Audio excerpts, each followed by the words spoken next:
Chosen one, you're more intelligent than they thought, and the version of you they carefully constructed is currently being dismantled by the truth. While they were comfortable in their confidence, assuming you were merely the quiet one who didn't fit their mold, you were actually acting as the most dangerous mind in the environment, absorbing, cataloging, and waiting in deliberate silence. This is your activation, proving that the quietest current is the most powerful, and your brilliant foresight has finally outpaced their ability to even understand the game you are playing. Every powerful arc has a villain, and yours is not a person, it is an assumption. The assumption works like this. Intelligence announces itself. It is loud, it is fast, it fills every available silence with proof. The sharp person is the one with the quick answer, the polished vocabulary, and the ability to perform brilliance on command. Intelligence, in their framework, is a performance, and if you are not performing, you must not have anything worth performing. This belief was everywhere you looked. It shaped how you were graded, how you were evaluated, and how social hierarchies organized themselves around you. The person who spoke first got the credit. The person who projected the most confidence collected the most trust.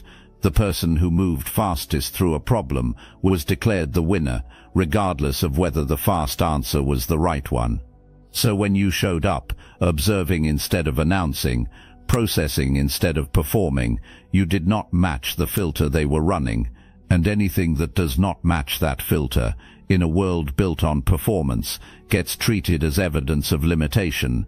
They were making a catastrophic error in judgment.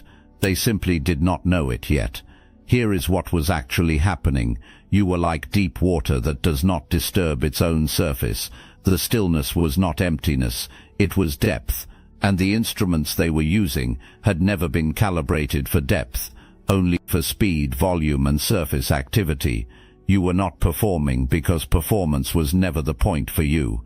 You already understood, at the level of instinct, that fast answers are almost never the truest ones. You already knew that most of the noise in any environment is not worth adding to. You were not filling every silence because your intelligence was doing something far more valuable than making an impression. You were studying everything around you. And when you study something long enough, you stop just observing it. You begin understanding it completely, its mechanics, its motivations, its blind spots. Once you understand something completely, it loses its power to surprise you, control you, or define you. The people who underestimated you thought they were reading the situation accurately. You had already finished reading them. Here is where your arc gets genuinely powerful. Most people, when they encounter dismissal, take one of two paths. They fight back, loudly, emotionally, spending enormous energy trying to prove the crowd wrong, or they absorb the dismissal, let it settle into their self-concept, and begin performing the role that was assigned to them. Both paths hand the power to someone else. You did neither. You went quiet, and in the quiet, you started collecting. Every manipulation, every performance, every carefully constructed half-truth designed to shape your perception, you logged it. Not always as a conscious decision. It was simply the natural output of a mind that cannot stop at the surface. Your intelligence reaches for what is underneath automatically, the way water always finds the crack in whatever surface it touches. What you found underneath was consistently revealing. The person performing the most confidence was protecting the most fragile sense of self. The loudest voice in any conversation had thought the least about the subject. The person most committed to keeping you small understood, at some uncomfortable level, that if you were fully visible, the comparison would not favor them. The most elaborate manipulation in your vicinity was never being run from a position of genuine power. It was being run from a position of fear. You saw all of this. You continued watching. And here is the pivot that changes everything. The very act of underestimating you made the people around you careless. They stopped managing their presentation around you because they had already decided you were not a threat. They revealed their actual selves, the version underneath the curated image, directly in front of you, because they genuinely believed you were not processing what you were seeing. You were processing all of it. You accepted what was handed to you graciously and in silence, and by the time it became relevant, you understood the people around you more accurately than they understood themselves.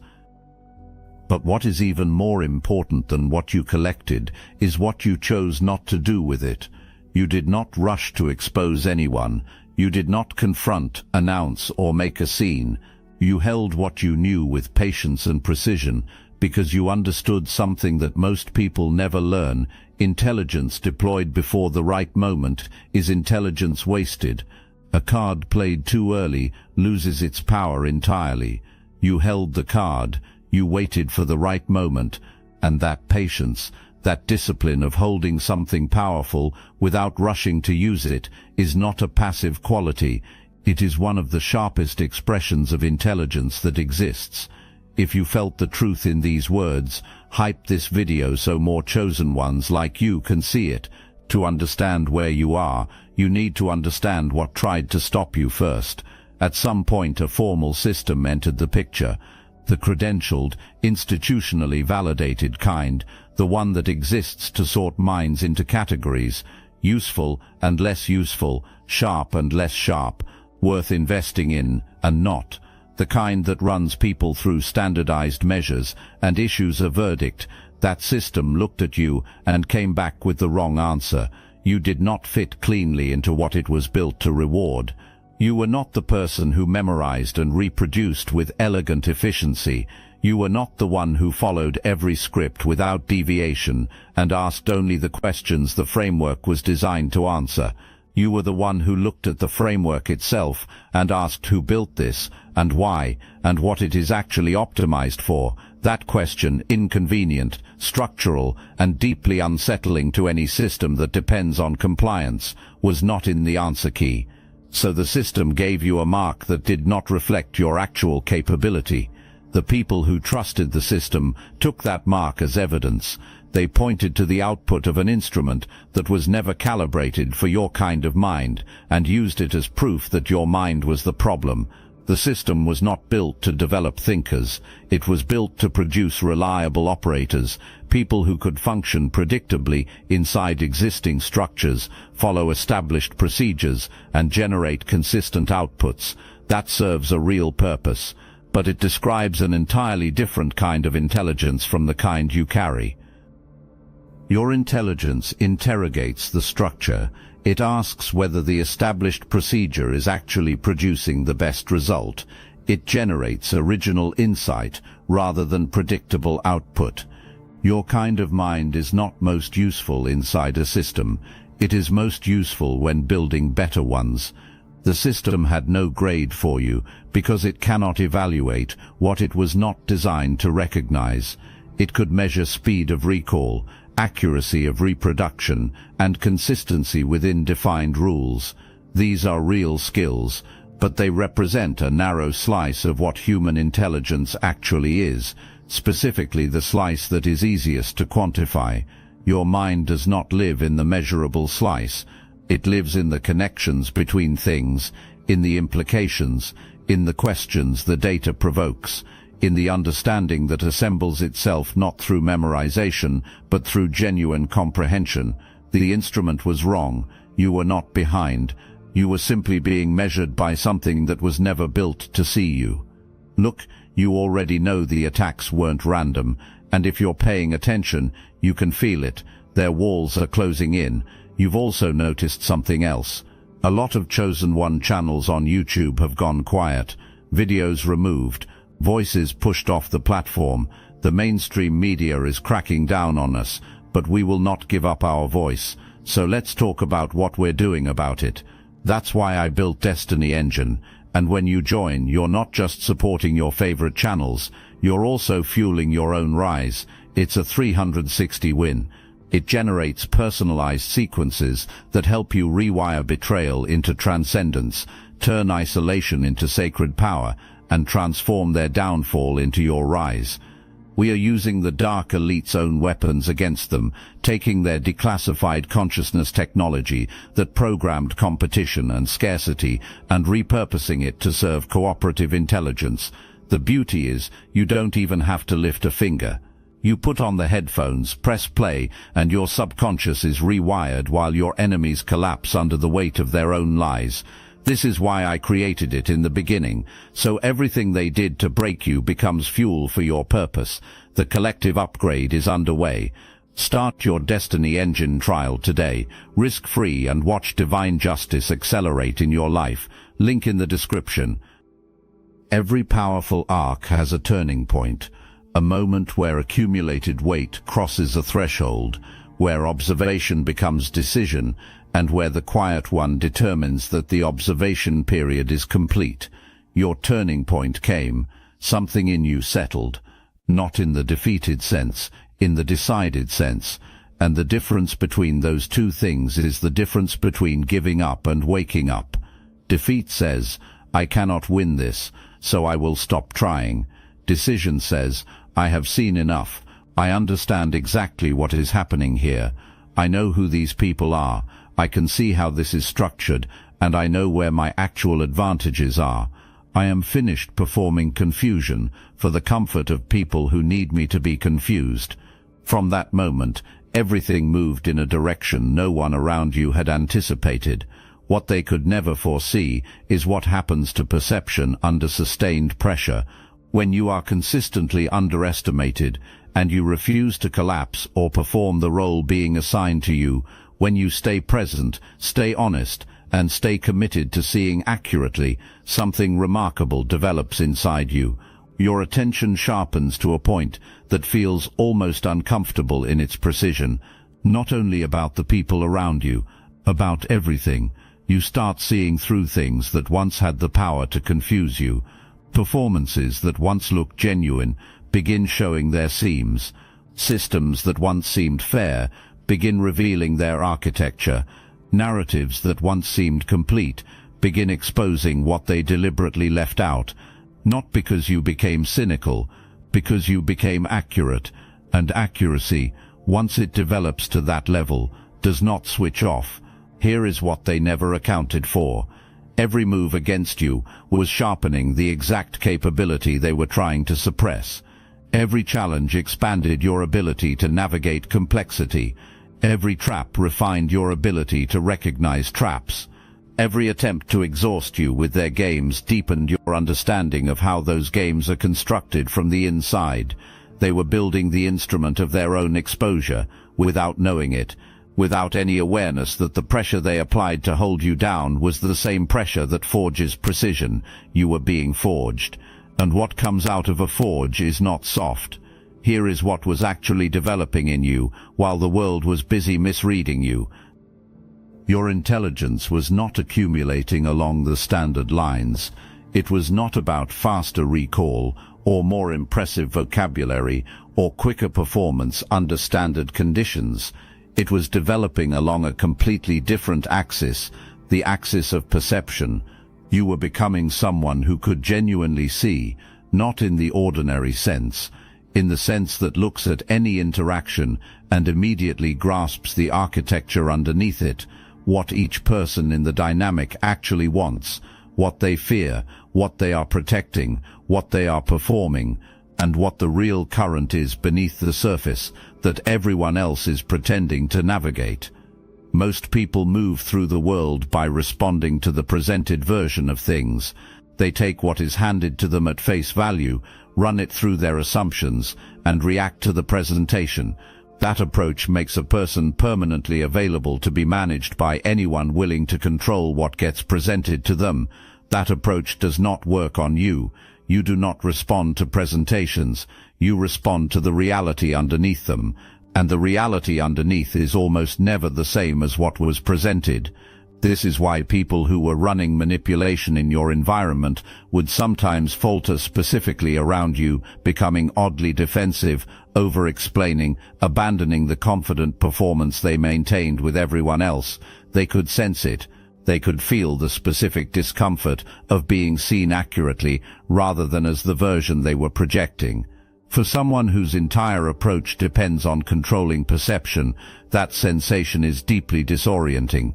Your mind also moves through time differently from most.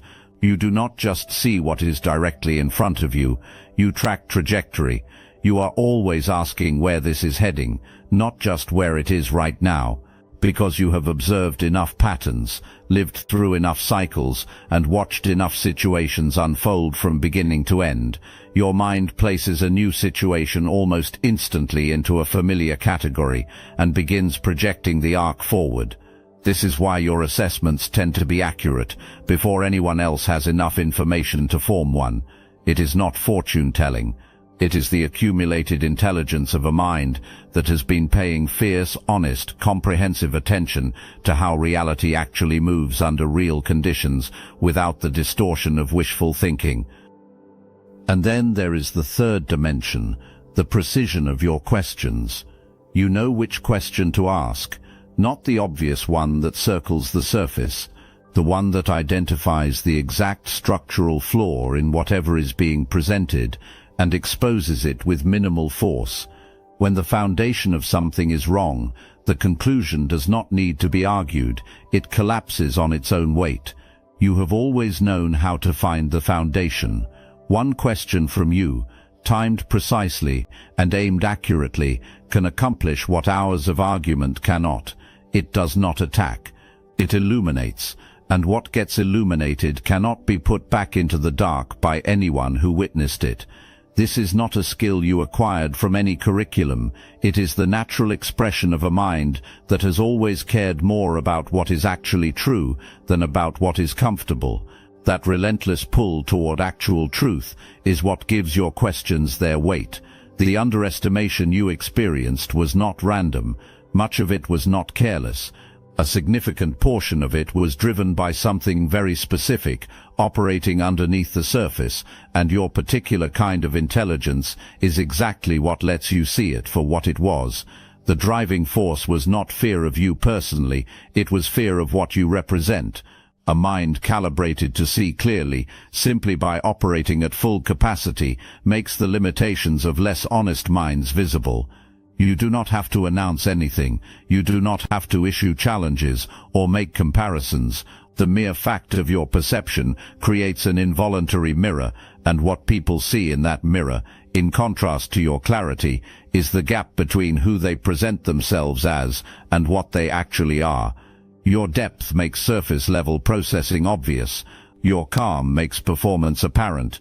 Your accuracy makes confusion visible. And people who have organized their identity around being the perceptive one, the sharp one, the one who has everything calibrated, those people cannot sit comfortably with what that mirror shows them. So they did what people do when something threatens the identity they depend on. They reframed the threat as a deficiency. They looked at the mirror and declared the mirror broken.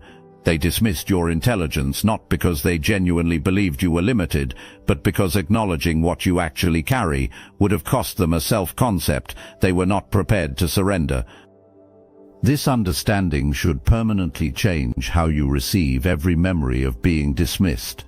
Because those dismissals were not responding to a lack in you, they were responding to a perceived threat from you. One is a statement about your worth, the other is a statement about their fear, and only one of those was ever your responsibility to carry.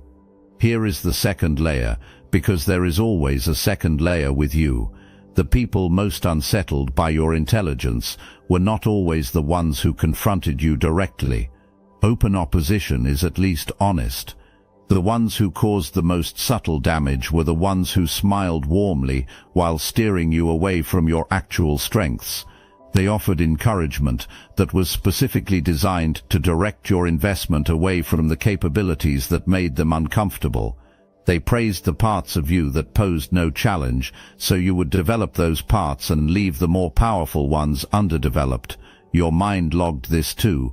It cross-referenced the pattern across time and arrived quietly and without announcement at an accurate assessment of what was actually happening. That assessment did not make you bitter, it made you precise. Precision and bitterness are entirely different responses to the same information. Bitterness closes a person down. Precision opens them up. Your mind has always moved toward opening, even when everything around it was trying to close. The most significant education you have ever received did not happen in any institution. It happened in the hardest seasons, in the most difficult dynamics, in the experiences you would not choose to repeat, but that you cannot honestly say you wish had never happened, because of what they permanently deposited in you. Every betrayal gave you a master class in the mechanics of trust, how it is constructed, how it fractures, and what the earliest signs of its absence feel like before anything has been said out loud. That knowledge does not live in any textbook. It lives in the body.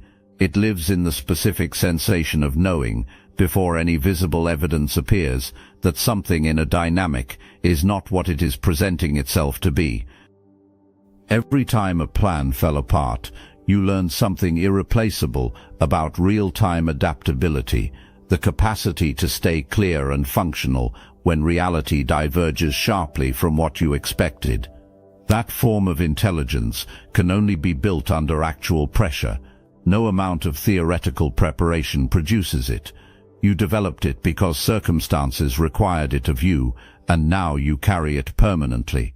Every person who attempted manipulation in your life contributed to your understanding of how manipulation actually works, not just the tactics, but the underlying logic, what it preys on, how it sustains itself, and where its pressure points are. Understanding that architecture from the inside makes you functionally resistant to the most common forms of it. All of this lives in you, built by experience, verified by reality, permanently yours. It operates below conscious thought. It is why your assessments of people tend to be accurate before you have had time to reason through them consciously. It is why you sense the direction a situation is heading before the destination becomes visible. It is why your first instinct, even when the available evidence seems to point the other way, so often turns out to be correct. Your intelligence is not theoretical. It is lived and tested under real conditions. That is the most reliable kind there is. And here is what that entire process revealed about you specifically. Your thinking does not collapse under pressure. It clarifies. When a situation is at its most complex and most uncertain, you become calmer, more focused, and more precise, not less. Not because you are disconnected from what is happening, you feel it fully, but your intelligence does not abandon you when the stakes are highest. It sharpens in the heat. It focuses when everything around it is chaotic. That is a quality that cannot be performed, borrowed, or faked. You either developed it through genuine difficulty, or you did not. You did. Every hard experience confirmed it. Every moment that could have broken your clarity instead refined it. And the people who underestimated you will never have access to that quality because they never stayed present through enough genuine difficulty to build it. This is where everything that has been building finally converges. You have been collecting, refining, and developing in the quiet that got mislabeled as absence, a level of intelligence and understanding that was never going to stay invisible forever. Genuine capability does not disappear under pressure. It accumulates, and accumulated capability, at a certain point, becomes impossible to ignore. The receipt starts printing. Maybe it is a single sentence you deliver in the middle of a conversation, precise, layered, and positioned exactly right, and everyone present goes still. You can feel the recalibration happening in real time. The people who had you categorized as insufficient suddenly have no framework for what they just heard. Maybe it is a call you made on a situation or a person that turns out to be exactly right in a way nobody else saw coming. Not because you were lucky, because you had been tracking the pattern and you could read where it was heading. Now the outcome is visible, it matches what you knew, and no one in the vicinity has a clean explanation for how you knew it before the evidence was there. Maybe it is the question, the one that lands in the middle of a carefully managed narrative, the one that does not accuse, does not raise its voice, does not even seem aggressive. It simply places a light directly on the one spot where the structure does not hold, and the structure falls, quietly, completely, in full view of everyone present. In every one of these moments, what happens is larger than the moment itself. The people around you are forced to reckon with the cost of their assumption, not just the specific error of misjudging you. That is uncomfortable but survivable. The deeper realization is that their entire framework for measuring intelligence failed publicly. They were confident, they were vocal about that confidence, and now the verdict they issued is sitting in ruins with nothing to prop it up. You do not have to say anything in that moment. You do not have to perform satisfaction or signal awareness of what just happened. Your presence is the argument. Your capability is the evidence. Your precision is the receipt that has been printing item by item since the moment they decided they had you figured out. And the most complete irony of all, every move made to keep you small contributed directly to this moment. Every dismissal sharpened your observation. Every manipulation deepened your understanding of how deception is constructed.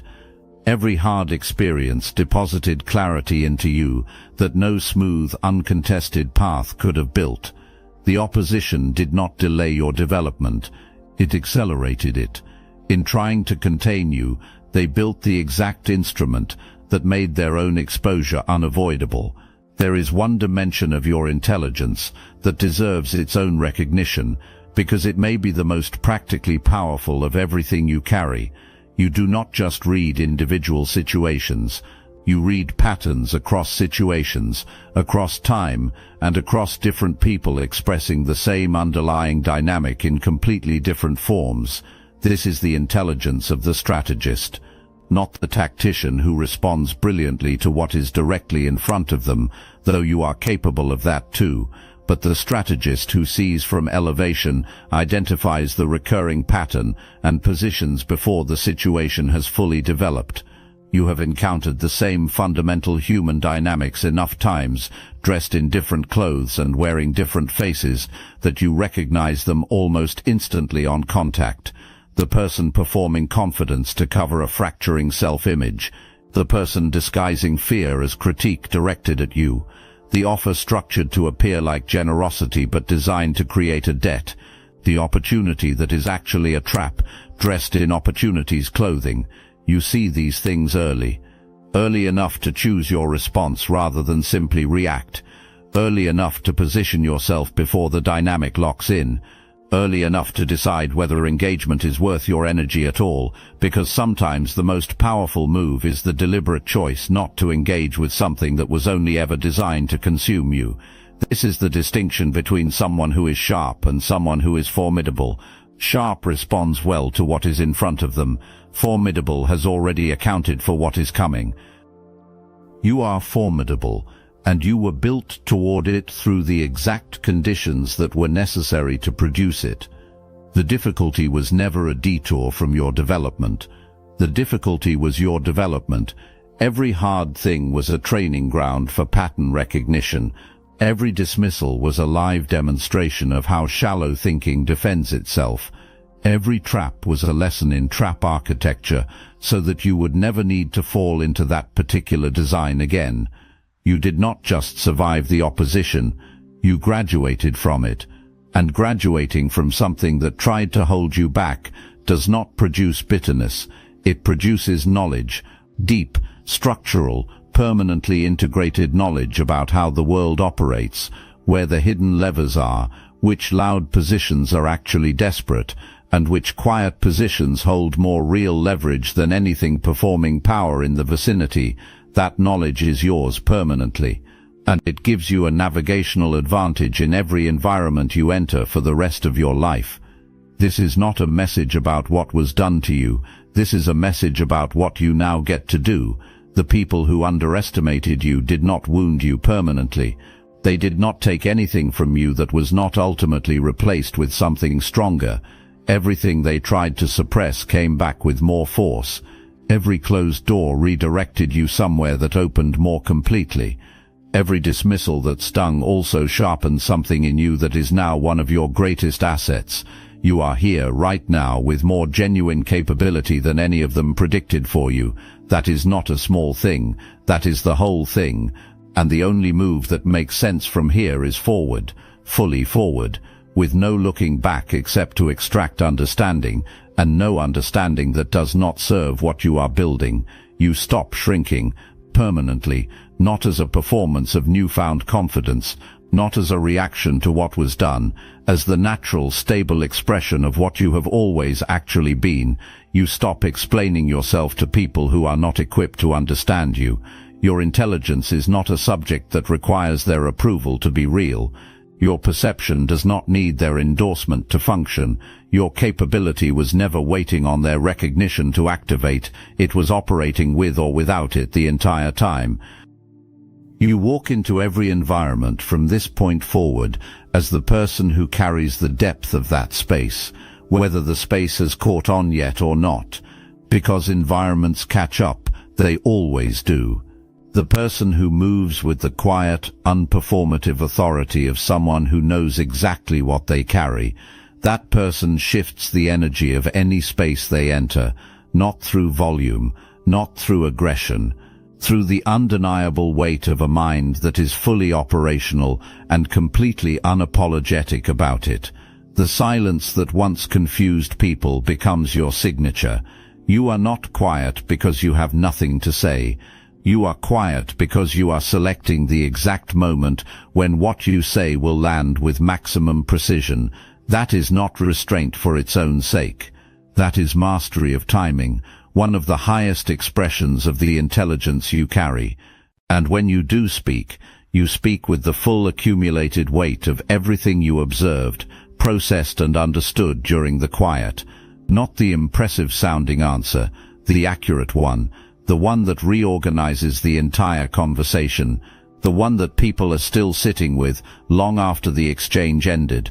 That is not performing intelligence. That is deploying it. And you have always known the difference between those two things, even when the world around you was only rewarding the performance. Here is something that will permanently change how you receive future underestimation, because it will still happen. There will still be people who misread you on contact. There will be environments that do not immediately register your level. There will be situations where your intelligence is not legible to the people around you. What changes is not whether it happens. What changes is what it means to you. You now understand exactly what it means when someone cannot see your level of intelligence. It does not mean you lack it. It means they lack the calibration to detect it. These are completely different problems, and only one of them belongs to you. Think about what that actually requires of you going forward. It requires nothing, no defense, no explanation, no performance designed to make your intelligence more legible to an instrument that was never built for it. Your capability does not become more real because someone finally acknowledges it. It was always real. Their acknowledgement is their update, not your validation. You carry this understanding not as arrogance. Arrogance is an overcorrection, a performance in the opposite direction, and you have never needed to perform anything. You carry it as accuracy.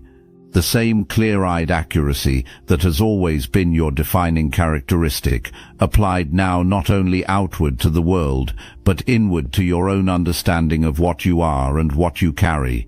You are not waiting for confirmation from outside. You already have it. From every moment your perception proved accurate, every assessment that held up under real conditions, every question that dissolved a carefully maintained lie, every time your quiet understanding of a dynamic turned out to be more reliable than the loudest reaction in the vicinity. The confirmation is already in you. It has been building with every experience. It is real. You are not imagining it. Trust it fully and move from it completely. The silence they labeled as your limitation was the sound of your preparation. Every quiet moment was loading. Every observation was filing. Every hard experience was depositing something irreplaceable into you. Every dismissal was sharpening an edge that is now impossible to ignore. Every environment that underestimated you was without any awareness of what it was doing, contributing to the construction of something it would eventually have no choice but to acknowledge. The measuring instruments they used were never calibrated for your kind of mind. Of course the readings came back wrong. Of course the output of a system built to reward speed and compliance did not capture what you were carrying. A thermometer cannot measure altitude. A scale cannot measure light. The instrument was wrong from the beginning. The problem was never the mind being measured, and now the instrument is irrelevant, because what was always inside you, never absent, never successfully suppressed, never diminished by the weight of their consensus, is fully visible, fully operational, fully yours. You were chosen, not because the universe arbitrarily favored you. You were chosen because you chose repeatedly, under pressure, in the hardest seasons, when giving up was the easier path to stay honest about what you were seeing, and to keep building the kind of mind that could see it clearly. You made that choice again and again. That is why you have what you have. You were never the slow one. You were the one who was loading, and chosen one. The load is complete. Now move, fully, without apology, without explanation, without one more moment of waiting for the world to tell you it is time. It was always time, and the world is about to find out exactly what it missed.